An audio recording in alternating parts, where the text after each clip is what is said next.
sa komite sa Kamara ang panukala at resolusyong nag-uudyok sa pagpapasara ng mga Philippine Offshore Gaming Operator o POGO sa bansa. Pero ang ilang LGU gaya ng Pasig, una nang ipinasara ang mga POGO sa lungsod. Nasa frontline ng balitang yan, si Marian Enriquez. Sa bisa ng isang ordinansa, ipinasara ng Pasig City Government ang lahat ng Philippine Offshore Gaming Operator, e-games and e-bingo establishments sa lungsod. Disyembre noong nakaraang taon pa raw binawi ang mga business permit ng mga POGO sa Pasig. Pero 18 raw ang nagmatigas at patuloy pang nag-ooperate. Alam naman nila yung ordinansa namin. Yung 18 po, yung 18, talagang walang balak na sumunod sa ordinansa at sa batas natin. Pag-aaralan po natin ng legal department kung ano pa po yung dapat gawin, kung pa-filean pa ba sila ng kaso. Pero sa paglilinaw ni Pasig Mayor Vico Soto, hindi naman siya tutol sa sugal. Pero ipinasara niya raw ang POGO sa kanilang lungsod dahil sa pagdami ng krimeng iniuugnay sa mga nasabing establishmento. The last 4 years na ako po'y mayor, may mga kaso ng even kidnapping, human trafficking, may sanggol na binenta ng magulang, may suicide. So talagang hindi maganda yung nangyayari. Dahil dyan, hindi raw niya pangihinayangan ang posibleng mawalang kita ng lungsod dahil sa pagsasara ng mga POGO. Nasa milyon din po, Sir Ted. Pero hindi naman siya ganun kalaking mawawala sa city government. Mas marami yung ill effects na mawawala. Napag-usapan din ng mga krimeng may kinalaman sa POGO sa pagdinig sa Kamara. Sa datos ng PNP, mahigit 4,000 biktima sa bansa ng mga krimeng may kinalaman sa POGO sa unang 6 na buwan ng 2023. Ikinabahala yan ng mga mambabatas. It's about time we put a stop to this and make our country a country that values human freedom, the rights of women, and then protect our country from China. Inaprubahan na ng House Committee on Games and Amusements ang resolusyong nag-uudyok sa Philippine Amusement and Gaming Corporation o PAGCOR na tuluyang ipagbawal ang POGO sa buong bansa. Gayon din ang bukod na panukala para ideklarang iligal ang operasyon ng POGO sa bansa. Ayon naman kay PAGCOR Chairman Alejandro Tenco, mas naghigpit naman na sila sa mga POGO company. Nagsagawa. Alam nyo, ito lang, napanood ko yan yung buong interview ni Vico Soto kay kay Ted Filon. Nung pinanonood ko, sabi ko nga, alam mo, simpleng-simple lang ito eh. Di ba, alam naman po natin si Vico Soto is Christian yan. Kaya maraming kaagad nag-judge, kaya naman kasi ganyan yan. Ayaw niya ng sugal kasi it's against his belief. Alam mo, more than anything else, wala nga siya sinabi about his belief eh. Nung nagsasalita siya, it's more on the effects of this gambling. Yung epekto nito. Instead na makakatulong or sabi niya nga kung titimbangin natin yung kabutihang ginagawa nito sa kasamaang na idudulot nito, wala ho. Hindi pwedeng tumbasan yung kasamaan na nangyayari. Iko-compare mo dito ho sa dito sa nangyayari hong kabutihan. Kasi ano ba kabutihan niya? Kumikita lang yung lungsod. Honestly, yun ang kabutihan yan. Kasi pag may POGO, nandyan ang mga Chinese, babae na naman oo. Kasi mga babae, iba-tiba mga babae sa Pilipinas dahil sa mga lintik na Chinese na yan eh. Hindi, pero syempre, yung kinikita nung city, government, mas malaki. May tax. May magpa-party-party ang mga yan nandyan. Malaki kikitain nila. Di ba? Pero ito ang tanong. Mas pinaburan ba niya yan? Hindi ho. Nanindigan nung si Vico Soto. Alam mo, nung napanood ko to, sabi ko, kaya naman pala eh. Kaya naman pala na kahit walang existing na batas na magsasabing bawal ang POGO. Although, it would be good. Okay? Kasi, persado na yung mga LGU no, na magpatupad ng batas kung may batas sila na bawal na talaga POGO. Pero, kaya rin naman kung LGU lang. Kasi ang ginawa ni Vico Soto, yung City Council, nagkaroon ng ordinansa. Sino ba may hawak na City Council? Usually, yung yung sitting mayor, yung majority na nasa partido niya, nasa city council. Usually pero meron din instances na nanalong mayor is nasa opposition, tapos yung city council iba ang partido ng mga majority doon. Kasi city council is like the Senate hindi naman Senate. Senate and House pinagsama. Sila ho ang nagbabalangkas ng mga ordinansa sa isang syudad. Okay? Pinamumunuan niya ng vice mayor. So sila ho magsasabi, ano ba dapat nating gawin? Ano ba nga ay... Kaya nga sinasabi nila, mapasok ko lang yung kay Yorme. Sinasabi nila, pag si Yorme, wala namang karanasan yan sa pagiging mambabatas. Hello! Tandaan ninyo, vice mayor yan. Ang vice mayor, ang pinaka-head ng city council. Sa Maynila, matagal niyang pinamunuan ng city council ng Maynila. Pagdating sa local government laws, ordinances, si Yorme ho namuno dyan. May alam sa batas yan. Nag-aaral ho sa batas yan. May experience ho yan sa batas. Kaya shoot na shoot din ho siyang senador. At the same time, kaya nga ho, sinasabi natin dito, kaya naman pala na syudad. So nagawa ni Vico Sotto na, I don't know, if he convinced the city council na magbigay ng ordinansang bawal ang pogo, pero nagawa. Kamusta naman ang Pasay?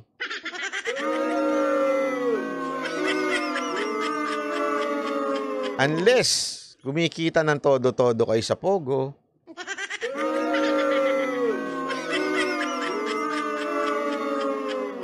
kamusta naman ang Makati?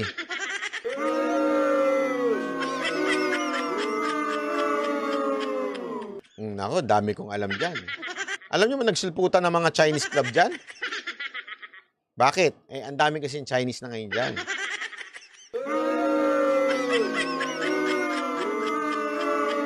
Kasi alam ko ididina ito ng mga mayor Sasabihin nila, wala namang pugo dito Oo nga, yun din na sinabi ni Yun din na sinabi ni Vico Sotto. Wala ka makikita ang pogo. Alam mo meron? Call center. Pero alam namin pogo yun. Kaya nga namin pinasara. Kasi ang talaga ginagawa ho ng mga Chinese na company, kunwari call center, pero pogo talaga. Ganun ho. Si Vico Sotto, sandali. Mali. Ginagago nyo kami. Pogo yan, wag nyo nang paikot-ikutin. Kaya nga, kamusta naman Pasay, Makati, at higit sa lahat, Cavite.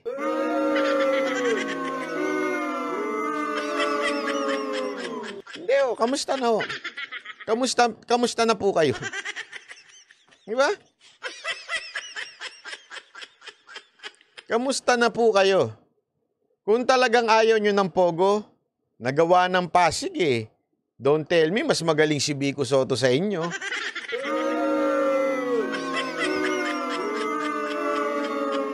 Kabata-bata niyan, kayo, tatanda nyo na sa lugar ninyo.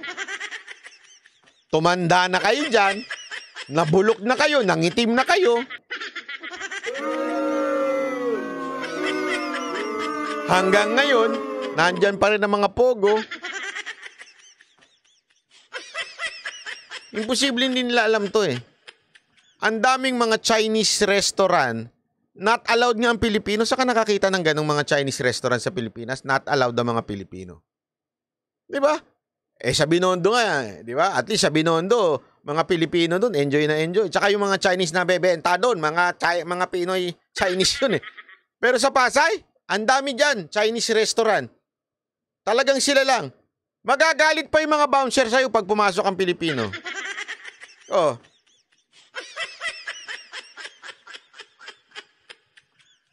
Walang biro. Punta kayo diyan sa papaligid ng Okada, City of Dreams. Meron diyan, may mga spa pa diyan, Chinese character lang.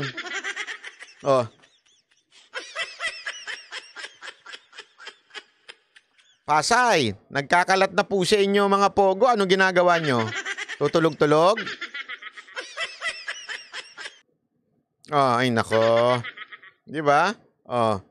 Diyan sa Cavite, Akala ko ba ayaw ninyong Hindi, eto nga hindi ko maintindihan. Akala ko ba ayaw ninyong ipasakop yung island natin diyan sa Isprikitik? Ay, bakit diyan? Kinuha na yung isang island diyan sa Cavite.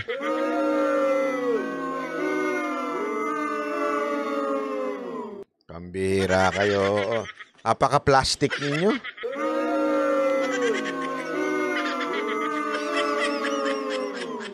Diba? Ay, nako. Ay, sino ba ang mayor ng Pasay? Google nyo, kilala ko. Di ba? Korean restaurant sa Baguio, ganun din, bawal ang Pinoy. Abi Duni, totoo ba yan? Baka baka galing kay Ahas yan. Pakisigurado nga. Hindi, kasi yung Chinese restaurant, ako sigurado ako doon, nakikita ko yun eh. Ako doon, aware ako dyan. Kasi tandaan ninyo, meron akong kaibigang Hapon na alam ko kung saan, alam mo yun, kung hindi ko nga kilala yung mga manager ng club. Kasi kasi marami tayong mga nakaibigan na siyempre nasa 20 years na ako sa entertainment eh. So, usually yung mga manager, nag-iikot-ikot lang naman yan, palipat-lipat lang eh. May mga dyan, may mga club na talagang pagpasok mo, wala, puro Chinese. Hindi ako, Abi, hindi ko sinasabing sinungaling ka ha. Maganda magpakita kayo ng ebidensya, ilabas natin dito, banata natin. Kasi tulad nga nung ginawa ni Melo Yap, nakita ko yung video na yung gambling daw sa Baguio, tuloy-tuloy pa rin. May video siya eh. Nandun, kumpleto yung address. Kaya nga, binabanata niya si Libayan dahil napaka-plastic ni Libayan. Dahil kumakapon na siya sa ibang politiko, todo bigay. Lalong-lalo na si Tulpo. Talagang actually si Tulpo lang naman. Karamihan. Mga 90%. Diba? 90%. Si Tulpo lang naman ang binabanatan niya. Pero etong kanyang father-in-law. Hindi pa nga father-in-law tawag yan. Hindi naman niya pinakasalan yung anak eh. Hindi ko alam kung hindi niya pinakasalan yung anak ni Magalong o yung anak ni Magalong hindi siya pinakasalan. Hindi ko lang alam ha. Pero hindi niya mabanatan si Magalong kahit yung sugal dyan sa Baguio tuloy-tuloy pa rin. May pinakitang ebidensya ha. Si Melo Yap. So, ibig sabihin, based on evidence, meron. Naku po, mahirap yan. Sana yung mga mayor na iba dyan, mahiya-hiya naman kayo kay Vico Soto. Mahiya-hiya kayo. Alam mo, Vico Soto, I have a suggestion sa'yo. Pagpatuloy mo yan. Habaan mo yung term mo sa Pasig. Pagandahin mo talaga yung Pasig. Eto, mayor. Tataas ko na ang kamay ko. I would volunteer na magbigay ng info sa taong bayan. Kung ano lang magagawa ko. Konti lang naman po ang subscriber ko. Pero tutulong po ako sa inyong opisina na magpakalat ng magandang balita. For free ha. Wala ho ako sisingilin. Magpadala lang ho. Actually, meron na nga ako minessage. Ewan ko kung napansin nyo yun.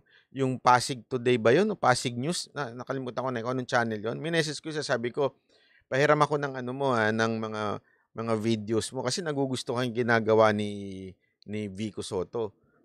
Ako, tutulong ako kasi pag may mga ganyang klaseng mayor, suportahan natin. Babuyin natin yung talaga mga walang niyang mayor. Ay, ganun ako eh. Di ba? Banata natin yung mga animal na mga mayor, animal na mga congressman. Pero pag may nakita ako mabuti, yung meron ako nakitang, may meron tong something, may leadership to Susuporta kami, Banatero sa'yo. Susuporta kami sa'yo. Kasi kailangan natin ng mga ganyan leader, yung mga katulad ni Isko, na bata, na todo-todong magtrabaho, hindi namumulitika, bilis kilos, kailangan natin yan. Yun ang totoo. Diba? Eto si Vico Soto, mukhang nakikita ko, parang rin to Parang Isko din ito Yung datingan nito, parang nagtatrabaho talaga ng maigi. Hindi puro pakyut di ba? Sana ho, tuloy-tuloy po ko sa iyo, sir. Mayor Vico, wag ho kayong papasilaw sa pera. Nakikita ko namang hindi yung conviction nyo, lalong-lalo na talaga yung inyong commitment sa inyong faith. Nakikita ho natin yan. Kaya pagpatuloy mo lang yan dahil in this dark life, lalo-lalo na sa Pilipinas, your light will shine bright.